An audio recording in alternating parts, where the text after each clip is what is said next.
The sun was just starting to climb over the horizon, turning the Marina water into a sheet of molten gold.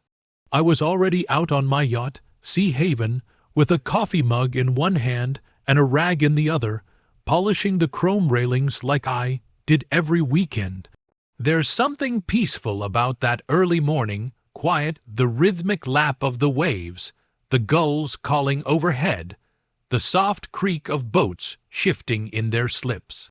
It's my little sanctuary, far away from the noise of work, neighbors, and most importantly, the HOA.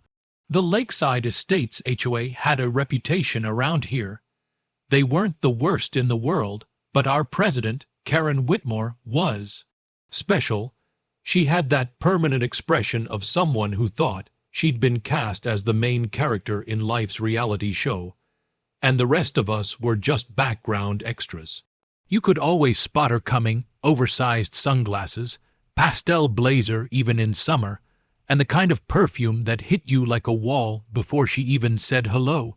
That morning, I was halfway through scrubbing down the deck when I heard the distinct clack, clack, clack of designer heels on wood. I groaned. No one wore heels on the dock except Karen. I turned, and sure enough, there she was sauntering down toward me, hat so wide it could have its own zip code. "Good morning," she trilled like a bird who'd had too much caffeine. "Lovely day for an event, isn't it?" I paused mid-wipe, eyeing her suspiciously. "Event? Oh, didn't you get the notice?" she asked, as if I'd missed the royal proclamation. "We're hosting the annual Lakeside HOA Gala right here at the Marina this afternoon. It's going to be fabulous." I blinked at her. "You mean here, on the docks?" "Yes, we've arranged for a catering team, decorations, music, the works. It's going to showcase our community's luxury lifestyle, and, well," she smiled, that tight, toothy grin that never reached her eyes. "We were hoping to use your yacht as a centerpiece for the event. Maybe let guests take photos on deck, mingle, have a drink or two. You know, really bring the place to life." I laughed before realizing she was serious. "You want to use my yacht? Of course, it's the nicest one here." Her tone made it sound like she was complimenting herself. "The others just don't photograph well, and yours would really elevate the gala's aesthetic. Don't worry, it'll only be for a few hours." I set the rag down slowly. "Karen, you can't just—" "Oh, sweetie," she interrupted, waving a manicured hand. "It's for the community, everyone contributes. You wouldn't want to seem unneighborly, would you?" There it was. The HOA guilt trip. The same tone she used when she wanted someone to repaint their fence or donate to one of her endless beautification projects. That somehow always ended up featuring her name on a plaque. I took a long sip of coffee before answering. "Karen, I appreciate the thought, but no one's stepping foot on my boat. It's private property. I don't have the insurance to cover that kind of thing, and honestly, I just don't want people crawling all over it." Her smile faltered, just a flicker, but it was there. "I'm sorry, what do you mean no?" "I mean no," I said plainly. "You're welcome to hold your gala on the dock, but my yacht's off limits." For a moment, she didn't speak. She just stood there, blinking, like her brain was trying to reboot. Then the smile came back, stretched thin and brittle. "Oh, I see. You must not understand how these events work. As part of the Lakeside Estates HOA, all residents are expected to participate in community initiatives. It's part of the spirit of our neighborhood." I tilted my head. "Yeah, that spirit doesn't include trespassing." Her nostrils flared. "I'll be reporting this to the board," she said finally, her voice dropping the sugary tone.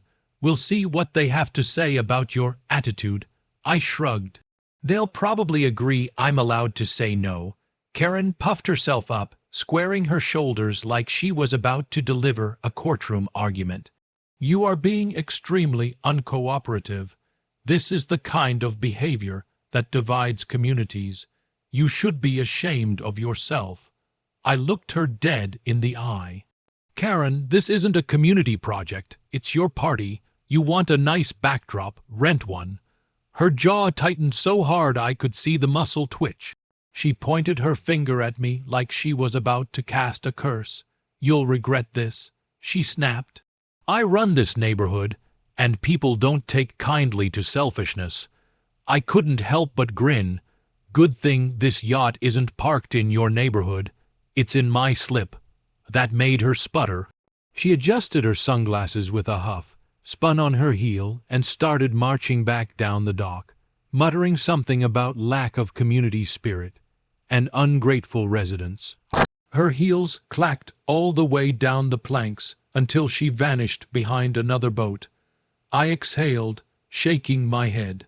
Classic Karen, entitled to the core, convinced that being HOA president made her some kind of monarch. I half expected her to come back later waving a clipboard and citing imaginary bylaws. For a few minutes, I just stood there listening to the water again, trying to let the calm return. But then, faintly, I heard her voice again in the distance, sharp and animated, talking to someone on her phone. I could catch fragments, yes. The big one with the blue trim refuses to cooperate, yes. I'll have the caterers set up anyway. I groaned. She wasn't giving up. An hour later, I went up to the Marina office to check in with Rick, the dock manager. He was a weathered guy who'd been around since before the HOA ever decided the Marina counted as community property.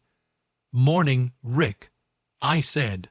"You hear anything about this HOA Gala thing?" He rolled his eyes. "Oh yeah, Karen came by yesterday trying to get permission to temporarily appropriate some of the private slips for her event. I told her no.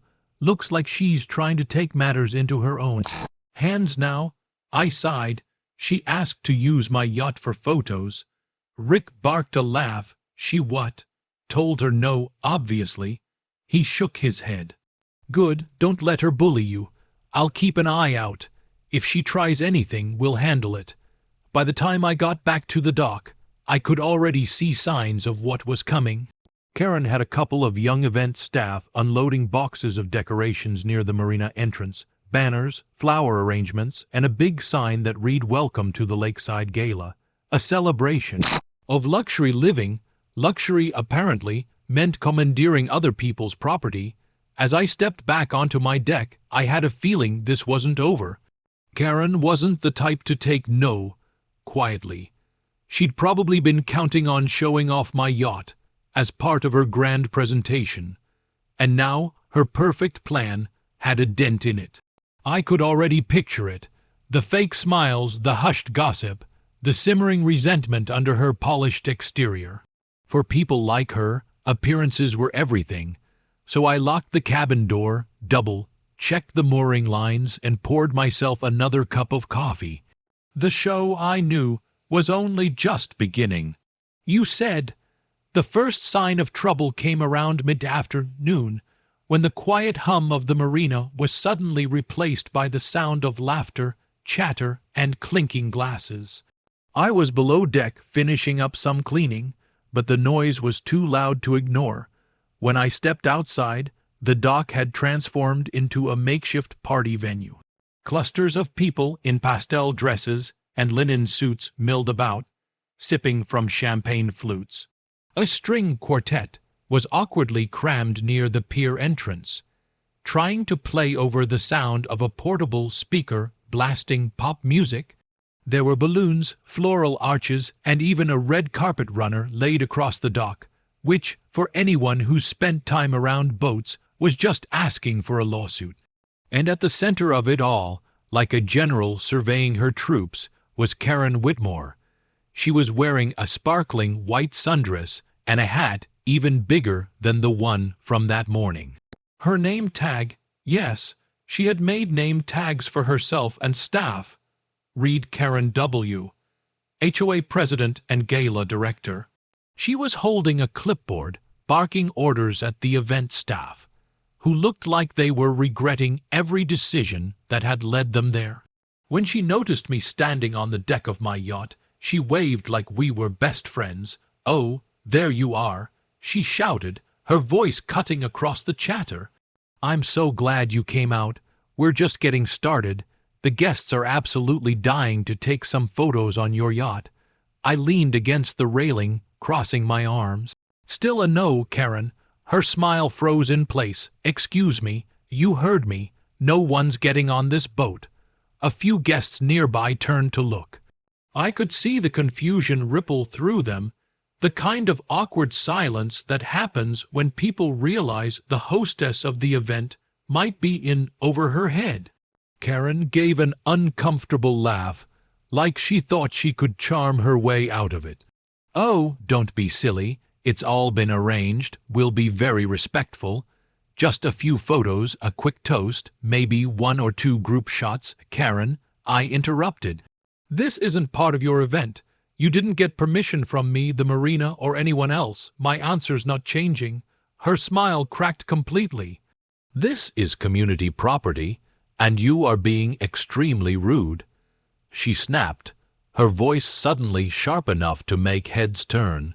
"No," I said calmly, "it's private property. You don't own my yacht, the HOA doesn't own my yacht, and your Gala definitely doesn't." That was when she lost it. Her face flushed bright red, and she jabbed her manicured finger in my direction. "You are embarrassing yourself. Do you have any idea how this makes you look? Everyone here sees what kind of person you are: selfish, inconsiderate, unwilling to participate in a community celebration. You're ruining the entire event." Several guests shifted uncomfortably. A tall man in a navy blazer, probably her husband, stepped closer and whispered something to her, but she brushed him off. She turned back toward me, voice rising even higher. "I worked so hard on this gala. Weeks of planning, sponsors, photographers, and now you're trying to sabotage it because you can't share your precious little boat for one afternoon." I stayed quiet, which only made her angrier. "Do you know how many people in this neighborhood think you're unfriendly?" She shouted. "You don't come to the HOA meetings, you don't contribute to events, you don't even decorate for the holidays, and now you're denying me the one thing that would make this gala perfect." I let her finish before I answered, calm as ever. "Karen, I didn't buy this yacht to be part of your photo ops. I bought it to get away from exactly this kind of nonsense." Her jaw dropped like I'd slapped her. Gasps rippled through the small crowd that had gathered around. A few people were clearly trying to look like they weren't watching, but their eyes told a different story. Karen's voice wavered, then hardened. "You can't talk to me like that. I'm the president of the HOA, and I'm the owner of this boat," I replied. "That's where your authority ends." That seemed to break something inside her. She turned to the nearest group of guests, flailing her arms. "Everyone, please excuse this attitude. We'll have access to the yacht shortly. There's just a misunderstanding." Then she turned back to me and hissed, low enough that only I could hear, "If you don't let me on that yacht right now, I'll have you fined. I'll report you for violating community cooperation bylaws." I almost laughed. "Karen, you can't fine me for not lending you my property, and the Marina isn't under HOA jurisdiction." Before she could argue back, a voice called out from behind her. "Ma'am, is there a problem here?" It was Rick, the dock manager, walking down with 2 Marina security guards. He had that look, the one people get when they've dealt with this kind of chaos too many times. Karen spun around, instantly switching back to her fake, sweet tone. "Oh, thank goodness you're here. This resident is being completely unreasonable. She's refusing to cooperate with our community event. We just need temporary access to her yacht for the gala. It's for promotional purposes." Rick didn't even blink. "Ma'am, this is a private dock. The yacht belongs to her, not the HOA. You can't use it without her written permission." Karen blinked rapidly, like she couldn't comprehend what she was hearing. "That can't be right. The HOA approved this event, yes." Rick said patiently, "But the Marina didn't, and the Marina has final say. You're already violating safety policies by setting up this many people and decorations on the dock without clearance. We're going to need you to move the guests off the property immediately." The silence that followed was deafening. The guests looked at each other, some embarrassed, others clearly annoyed. A few started slipping away, pretending to take phone calls or suddenly remembering they had somewhere to be. Karen's composure shattered completely. "You can't do this," she shrieked. "I spent thousands on this event.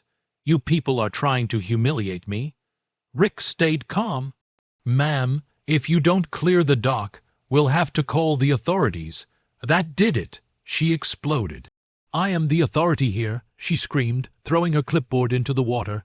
"This is my neighborhood. These are my residents. You can't just—" But she didn't finish the sentence because just then, one of the servers accidentally knocked over a tray of champagne glasses, shattering them all over the dock.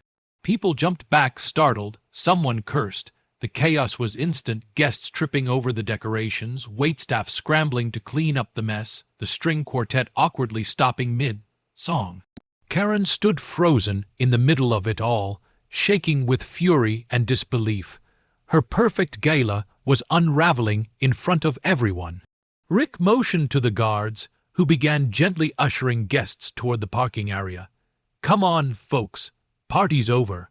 I leaned against the railing, watching it all unfold. Karen caught my eye one last time, her face twisted in a mixture of rage and humiliation. "This isn't over," she spat. "You'll regret this." I just smiled. I doubt it. As the last of the guests filed out and the dock returned to its usual quiet, I looked at the reflection of the sunset rippling across the water. The champagne, the glitter, the noise, all of it fading away, replaced by the calm I'd been missing all day. Rick stopped by before leaving. "You handled that better than most," he said, chuckling. "She's going to be the talk of the marina for weeks." I shrugged. "Let her talk. I've got peace, I've got my boat, and she's got, well, whatever that was." He laughed and walked off, shaking his head. I sat back on the deck, breathing in the salt air as the last light of day danced on the water. For the first time in hours, the marina was quiet again, just me, the waves, and the sound of Karen's distant, defeated voice echoing faintly as she stormed off into the parking lot. Peace restored for now,